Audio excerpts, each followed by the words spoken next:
Greetings, fellow Gorehounds, and welcome back to a Blood Splattered vlog. I'm the Horror Guru. And I'm Count Jackula. And today we're going to talk about Lumberjack the Monster with special guest Massimo, who has decided to grace us with his presence. He is our neighbor's dog, and he figured out how to use the cat door. So while they're gone, he has come to play. Lumberjack the Monster is the latest Takashi Miike film, which just hit Netflix. So if you like anything we have to say today, go check it out on Netflix. The movie is about a serial killer named Lumberjack. Yeah. He is in fact Lumberjack the Monster. His whole deal is he is specifically targeting psychopaths, not serial killers.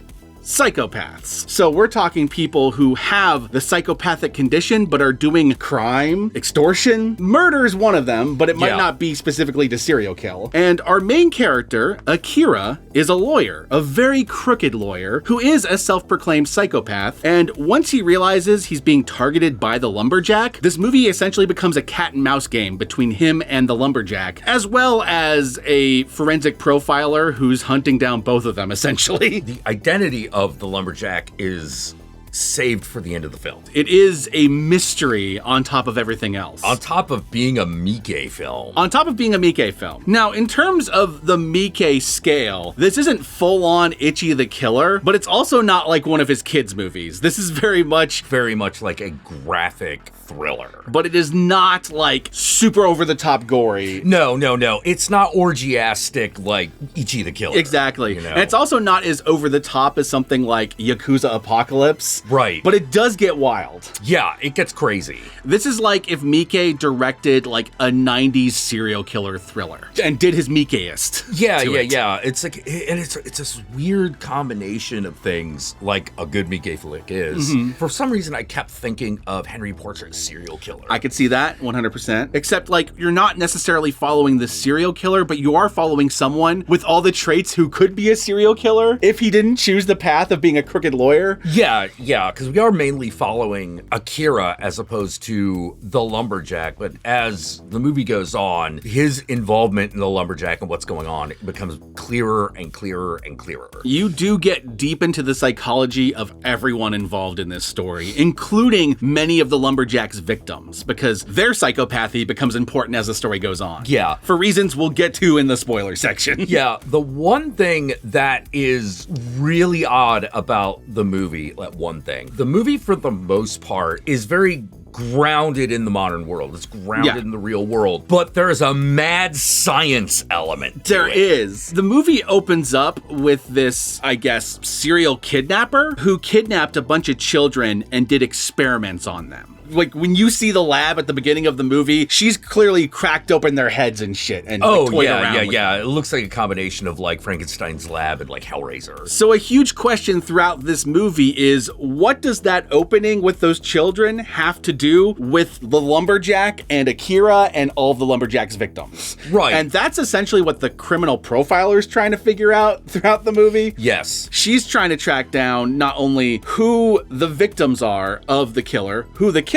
is, but also what it is the police department she's working for has covered up that is connected to this. Because we do see the police raid that like crazy mad scientist lady at the beginning of the movie. Yeah. How is this all interconnected? What's going on? Yeah, the main drama is between Akira, his fiancée, and the Lumberjack, whereas the criminal profiler is kind of our window into this world, even though they're not the main character. No. And in order to understand what I mean by murderer but not a serial killer, Akira kills people to achieve his own ends. More fortune, more success in life. It's like the difference between like a Tony Soprano and like a Zodiac killer, right? One's got like a serial killer mission and the other one is just trying to make more money and keep quiet the people that might get in the way. Right, but they're both psychopaths. Exactly. There are other characters in the story. Well, I mean, you can't have a serial killer that kills psychopaths without other psychopaths. Exactly, yeah. But there are also other examples of other types of psychopaths even outside of that. Yep, there's like at one point a crooked doctor who helps other psychopaths. This is a lot like I Saw the Devil, where this is like a secret world of psychopaths who all know each other. Yeah. Like in I Saw the Devil, how like it's just there's like this underground society of serial killers that all know each other. And they happen to be connected somehow. It's fucking wild. It's like, what do you guys have? Like a Facebook friend group or some shit, or a Discord server? Yeah, exactly. Where you all hang out? What's going on here? Now, this is also a movie where who you sympathize and empathize with and who you're rooting for shifts like every other scene. Oh yeah, it changes constantly. You're never quite sure who you should be rooting for. Yeah, until you get to the end, you have no idea where any of the main characters stand. The ending makes a very definitive statement about it, but up until that point, it's toying with you. Yeah. And the funny thing is, it kind of mirrors some of the characters involved in the story because they're kind of struggling with that too. The criminal profile absolutely is, because the criminal profile is hunting down a serial killer who's taking out categorically terrible people. Yeah, and there's a lot of times when you're trying to figure out, wait, is she also a psychopath? Yeah, you're wondering, because like one of the questions is, who is the lumberjack? And she's one of the prime suspects, right? Yeah. Because she has all the motivation and all the ability to pull it off if she wanted to. Right. Now, the only reason why it's probably not, unless the lumberjack is using a voice changer. Yeah, it sounds like a dude, but the fact that there was already mad science meant that it means that it's like, could exactly be a stretch, but like it could happen. Until the movie starts to reveal more things, you're not quite sure what experiments were done at the beginning and who specifically was experimented on. Yeah. And so you do know that there's a possibility this might go buck wild and someone might be like some sort of mutant, but you don't know when or how that's going to happen. After a certain point, if someone had like a legitimate superpower, you'd have been like, yeah, okay. You believe it. You just buy it. Miike is really good at that because this movie does feel pretty grounded, more grounded than his movies usually do. Like this is way more audition than it is Ichi the Killer. Yeah. Actually, the Miike film that I kept thinking of was The Lesson of the Evil. Yeah, that's a good one too. That's a great example. Like, it's a story that's very realistic, but it's told in a fantastic manner. But because of its the opening scene, you always know there's a possibility it might open up into something crazier. Right. And it kind of does. But even when it does, it's still pretty grounded, at least within its own logic. Yeah. To use my favorite quote from the movie Seven, Miike likes to do the thing where if a guy's head splits open and the UFOs come out, he wants you to have expected it. Yeah, absolutely. And Seven's a great movie to bring up because that's definitely the kind of movie this is evoking. Yes. But like the Miike version of that era of movies. And it's fucking gorgeously shot, and I can't recommend this movie enough. If you like Miike movies, then it's an absolutely must-see, but even if you're not really into Miike's usual weirdness, this movie might be grounded enough that you'll enjoy it anyway. Yeah, I'm consistently amazed by Takashi Miike, not just because of the quality of his films, but the consistent quality of his films, despite the fact that like 3 to 5 of these come out a year. I know. He's one of the most prolific filmmakers ever with one of the widest ranges. Yeah, he's done literally everything. And he's succeeded at just about everything he's attempted. Yeah, I know he's even done like romantic comedies. Oh yeah, he has. You know, he's done children's films. Yeah. You know, he's done everything under the sun, and then he's also done these incredibly graphic and gory horror movies. And he's also done crime movies, just straight up like gangsters. Yeah, I don't know what lucky star he was born under that he's been able to make so many of them, because they're like he's already made like over 100 features. I'll never forget that one interview where he explained that he never says no when offered a movie because he was put on this earth to make movies, and every movie presented to him must have been presented to him for a reason. It's like his like God-given path to make movies. Yeah, and it's like the gods have just cleared the way for him, because usually when someone like does this amount of work, they're bad. No, but not him. No, him. Takashi Miike's brilliant. He may occasionally make a lesser movie. It can happen. When you make 5 movies a year, it's bound to happen. But his track record is amazing despite that. Yeah, well, how to put it, when the Ace Attorney adaptation is like one of your least films. Yeah. Like, you're doing really well. Which is still a fucking great adaptation. Yeah, it's a very faithful adaptation of the game Ace Attorney.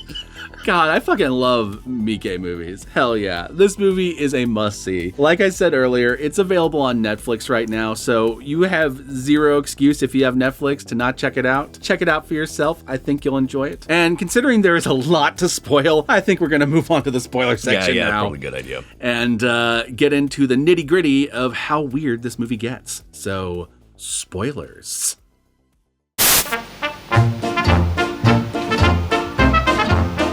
So I'm gonna try my best to simplify the answers to the mysteries in this movie for you right now. So basically, the woman at the beginning of the movie kidnapped a whole bunch of children in the past. She was caught, but not before, experimenting on all these children. And these children that she experimented on, what she did is she put a chip inside their brains in order to inhibit their emotional responses in an effort to create monsters, or in this case, psychopaths. Yeah. She was trying to essentially ruin an entire generation of people. Yeah, and if you're like, why did she want to do this? There's a motive. Her motive is that her kid was a born psychopath, so she is studying it in an effort to try to cure him. And in the process decided to just, instead of curing him, just make everyone psychopath. Yeah. At some point. Like, she just straight up goes mad herself, probably because she herself is also not the most sane person in the world. Yeah. The people the lumberjack is hunting are those children that she experimented on. Yeah. Back in the past, the cops essentially covered up the whole thing and put all the children that they uncovered in various orphanages. So throughout the movie, the characters start to discover that each of the victims are orphans, which is one of the clues that leads them down the path to figuring this all out. Oh! Hey, Mossimo. Oh, we got dog. We got doggo. We got doggo. Oh. One of the interesting things about this movie is Akira, when he first encounters the lumberjack, gets hit in the head with the axe, the blunt side of the axe. This damages the chip in his head, and it's also how he finds out there's a chip in his head when he's in the hospital. And the damage to the chip in the head starts causing him to be able to feel emotions again. Yeah, to be able to feel empathy. Chip is damaged now. So he starts feeling guilty for the things he's done and starts feeling empathy for the people around him that he's been using, like his fiance, and starts to develop actual love and affection for her. Yeah. So there's a big question throughout the entire movie where he's going to land by the end of it. Is he going to go back to being a psychopath? Yeah. Or is he going to embrace being more, for lack of a better way of putting it, human? It turns out when they actually reveal which character is the lumberjack, which turns out to be a character who one of the cops encountered in the past. Yeah. Not realizing it's his connection to all this and ended up knocking out because he was such a piece of shit. Yeah. That character also, when he got punched by the cop, it damaged his chip. And through his guilt, he decided to get rid of all the other psychopaths. Yeah, because he couldn't square away everything he had done. And so his path to redemption was getting rid of all the other monsters like him. Yeah, but he has a really weird hang up. He does. Which is, he can't kill anyone who isn't a psychopath, including himself. Yeah, it leads to a very weird finale where Akira uses the fact that he won't kill his fiance because the lumberjack kidnaps Akira's fiance in order to lure Akira so he can finally kill Akira. Because again, this is like a cat and mouse game between the two of them. But Akira figures out that he's not going to kill his fiance because his fiance is a normal person and not a psychopath. So he uses that by taking his own fiance hostage and threatening to kill her himself. And so you're left going like, oh shit, maybe Akira is going to be a psychopath. Yeah. Who's the hero and who's the villain in this scenario? No one's a hero, but who's going to go pure villain? You're not quite sure. It ultimately leads to final confrontation between the two psychopaths. They have this fight that leads to one of them being injured and the whole place burning down, them having this like heart-to-heart moment. Yeah. Where they remember their past. Yeah. It's something you see a lot in Japanese films. Oh, yeah. The moment where the two guys who've been trying to kill each other kind of have this really emotional conversation. Yeah, and you have that moment like you do in a lot of anime where a villain's being defeated and right before he's defeated, you learn his entire life story. Yeah. The very end of this movie, after the lumberjack is defeated, after Akira has gotten away with it, and the profiler has essentially been like, I've got my eye on you, Akira. Like, I know that you... I know who you are. I know who you are. I know what you're up to. And you have this moment of like, okay, did Akira fully embrace being evil or not? Yeah, because that moment with the fiance where he takes her hostage, like you're going, oh shit. Because you're still not sure if he was gonna do it. Yeah. You're not sure if he was actually gonna kill her if he needed to. And ultimately, it's revealed that no, he wasn't. But she doesn't know that yet. Yeah. And feeling scared and threatened by him, stabs him. And you have this moment where he's stabbed, and then he goes to choke her, and you're like, oh shit, he's gonna embrace the dark side after all. And he chokes her just enough to leave like a bruise on her neck, lets go, and then says, now you can claim self-defense. Because he doesn't want her to be punished for his evil. Yeah. Ultimately choosing to be good in the end, but ultimately also having to face the consequences of being the monster he's been his whole life. Yeah. It's a really beautiful and dark moment. Buddy, why are you clawing at the couch? He's one of those dogs that loves to like bury his head in things and gnaw on people. Goofy guy. It's a very beautiful and dark ending, but also very poetic. Yeah. It's weird. Very. It's dark, but at the same time, you don't feel like he regrets how it ends. Yeah. It's not like, oh, why did I have to die? It's like, oh no, finally it's over. Yeah, it's more like an embracing of one's fate. Yeah. Well, I was a monster my whole life. This is the end, and at least I got to save her in the end. Yeah, because I've killed so many people already. It's great. All right, buddy, I'm gonna set you down. You can go wander around. Mainly because I know them on this microphone are probably going like, what the hell is that? What the fuck is that scratching? That is the dog's trying to bury himself in the couch. Yep, it like is. Danny DeVito, and It's Always Sunny in Philadelphia. You know? That's a great reference.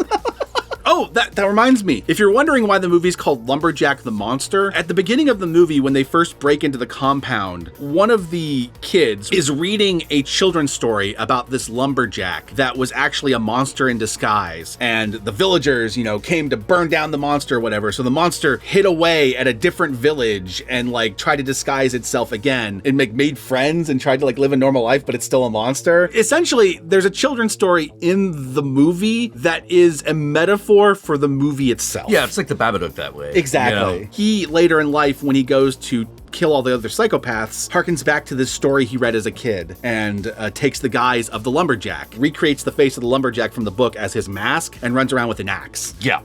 Killing people and taking the chips out of their brains. You should definitely check this movie out if you're a Miike fan, if you are a thriller fan, if you are a horror fan. It's a police procedural that doesn't necessarily focus on the police, but they are a big part of the story. Yeah, they're a really big part of the story. That's true. And it's also a police procedural that kind of acknowledges that police can be pretty fucky themselves. It does kind of fall into that, the myth of the criminal profiler, but, that's just a trope of these movies at this point. Yeah. So yeah, where can they find you, Count Jackula? Well, you can find me here on YouTube, where I stream on Monday, Wednesday, and Friday at 7 p.m. Pacific Standard Time. I also stream on Twitch on Tuesdays and Thursdays, mainly like play video games and do like random stuff. A variety streamer that way, and you should come down. I'd love to see you there. And what about you, man? Y'all know me. I'm the Horror Guru. You can find me at the Horror Guru on Twitter, on Twitch, on Instagram, Facebook, wherever. Just look up the Horror Guru or Blood Splattered Cinema and I'll be there. Be sure to like, comment, and subscribe, and don't forget to ring that notification bell so you're notified of my videos immediately upon their upload. And if you'd like to help out either of us more directly, be sure to check out our Patreon pages. And remember,